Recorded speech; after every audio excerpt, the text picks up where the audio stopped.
If you're a young couple staring down a mortgage for a cramped two-bedroom box an hour outside the city, you've probably asked yourself at some point, is this actually all there is? Here's a different question worth sitting with instead. What if that exact same deposit could buy you a quarter-acre block, a genuine piece of Australian history, and zero-body corporate fees, just not in the postcode everyone assumes you have to live in? There's a particular kind of exhaustion that comes with modern metropolitan housing, paying enormous prices for tiny apartments, giving up space, giving up quiet, giving up the kind of community where people actually know your name. That exhaustion is completely rational. Capital city housing markets have stretched further and further away from what an average young household can realistically manage. And the usual advice, buy as close to the center as you can afford, no matter what it costs you, has quietly stopped making sense for a lot of people. With remote work now genuinely viable for a huge range of jobs, and economic pressure pushing people to rethink what actually matters, staying tethered to an expensive city center simply isn't the only path to building a future anymore. Real wealth was never only about how much you earned. It's about how far that money actually stretches and whether the community you land in gives you room to breathe rather than squeezing you tighter every year.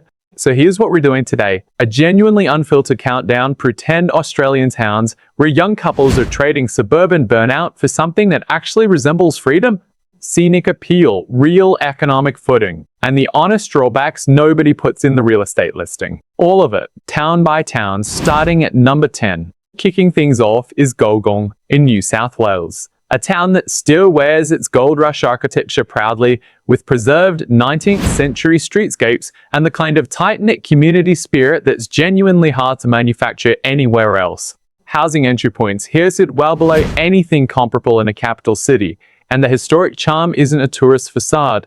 People actually live inside it.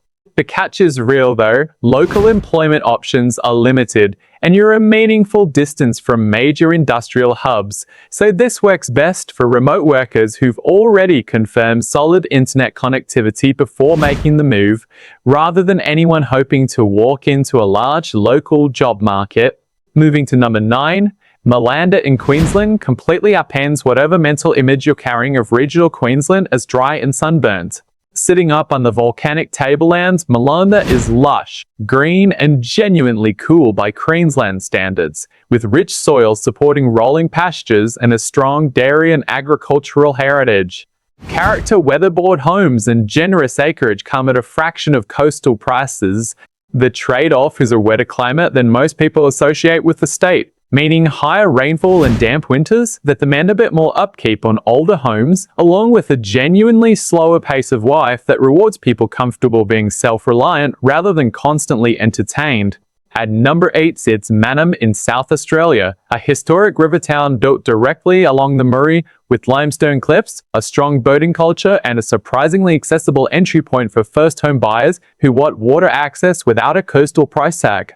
The catch here is worth taking seriously. River towns carry a real history of seasonal flooding, which affects both insurance considerations and where exactly within town you'd want to buy, and the local retail scene stays fairly modest outside of the essentials. Still, for a couple chasing genuine waterfront lifestyle on a realistic budget, it's hard to overstate how much value sits in a town like this. Number 7 takes us up into cooler territory with Stanthorpe, Queensland's answer to genuine four-season living. Perched in the granite belt, Stanthorpe is surrounded by boutique vineyards, dramatic granite boulder landscapes, and a food culture built around thriving local markets.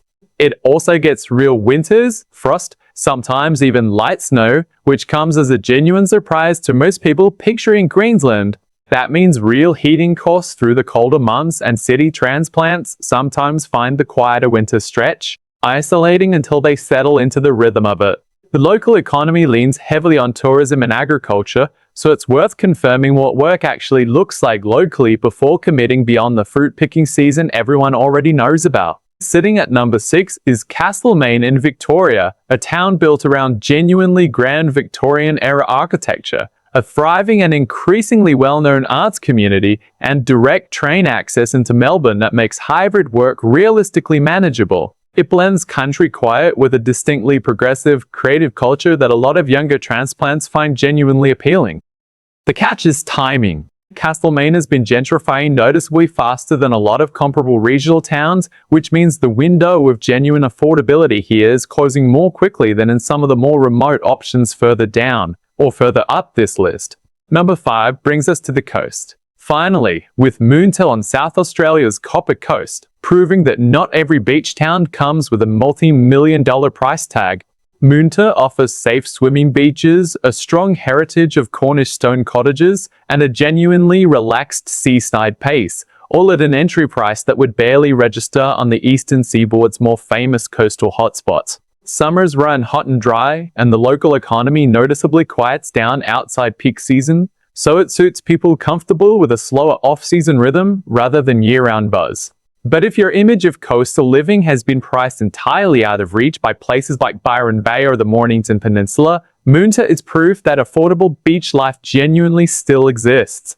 At number 4 is Hamilton, in Victoria's Western District, a grand pastoral centre built on genuine agricultural wealth with striking bluestone architecture and well-kept botanical gardens that most visitors don't expect from a town this size. The $ per square metre value on historic homes here is genuinely remarkable, offering far more space and character than an equivalent construction budget would buy in any capital city. The trade-off is climate and distance. Windswept, cooler plains through winter, and a real distance from major cultural centres. Which matters if regular access to big city amenities is non-negotiable for you? Number 3 takes us across to Tasmania and Huonville, tucked into a dramatic river valley south of Hobart.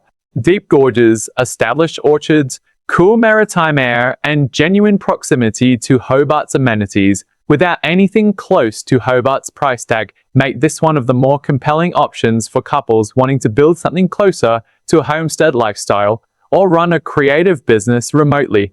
The honest catch is demand. Interstate migration into Tasmania has tightened both the rental and buyer markets noticeably in recent years, so the window here, while still open, isn't nearly as wide as it once was.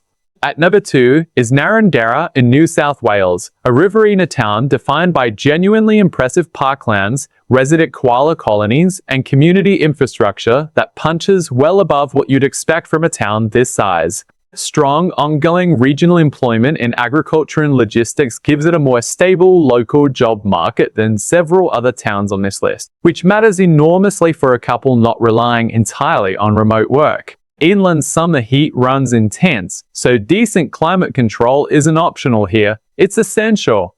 But for a well-resourced regional hub offering genuine big city convenience on a genuinely small budget, Narrandera is hard to beat. And that brings us to number 1, Tenterfield in New South Wales, sitting up in granite country near the Queensland border.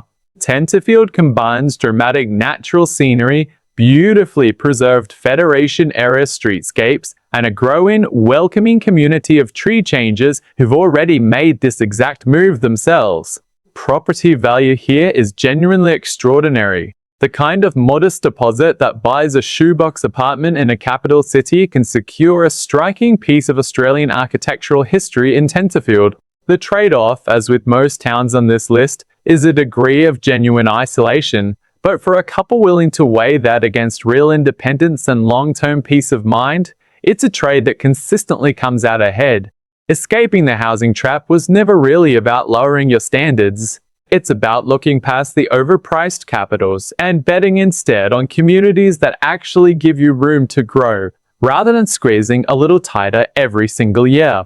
You don't need $1 million mortgage to genuinely live well. You need the willingness to trade metropolitan noise for a regional opportunity, real architectural character, and a level of financial breathing room that simply isn't available in most capital city postcodes anymore. From the heritage timber streets of Goolgong through the volcanic tablelands at Malanda, the river towns, the wine country, the coastal secrets, and finally up into the granite country of Tenterfield, the through line across all 10 of these towns is the same. Affordable freedom is still genuinely out there for anyone willing to look sideways instead of straight ahead.